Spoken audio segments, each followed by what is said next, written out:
All right, everybody, it's time to lay down for bed and listen to a story. It's time for The Night Chicken, and you don't want to miss that now, do you? I didn't think so. Now, if everybody is ready, let's begin. The night of November 12th was a study in cold silver. The moon, hanging high and sharp, turned the remnants of autumn leaves into brittle flakes of bronze and shadow. Shy, the night chicken, stood by the stretch of the night end fence, her sleek black feathers ruffled by a wind that promised the first true frost.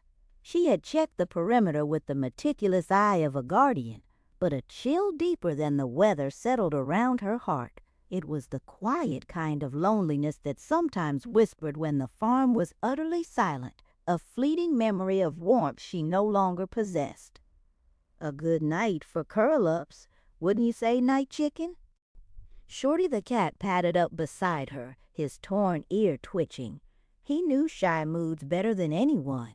Shorty wore his usual expression of casual readiness, yet he kept close.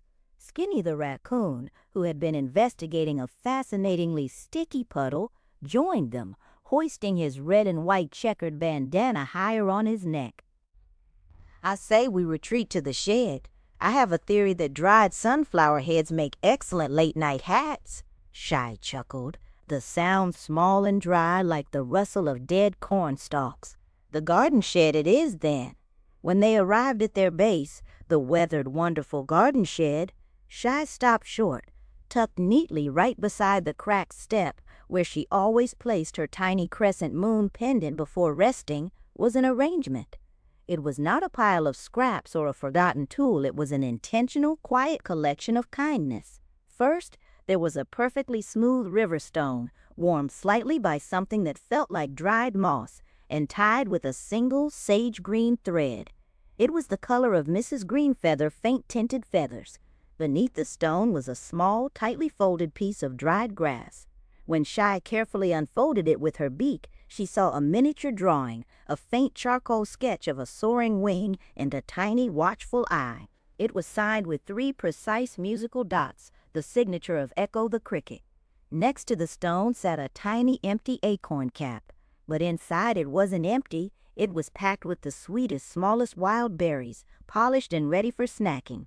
Only Darla the field mouse, with her meticulous attention to detail and her miniature collection cups, could have gathered such a feast. A note, smaller than a pinky nail, was tucked into the berry cluster, just 2 words scratched on a sliver of birch bark. Be warm?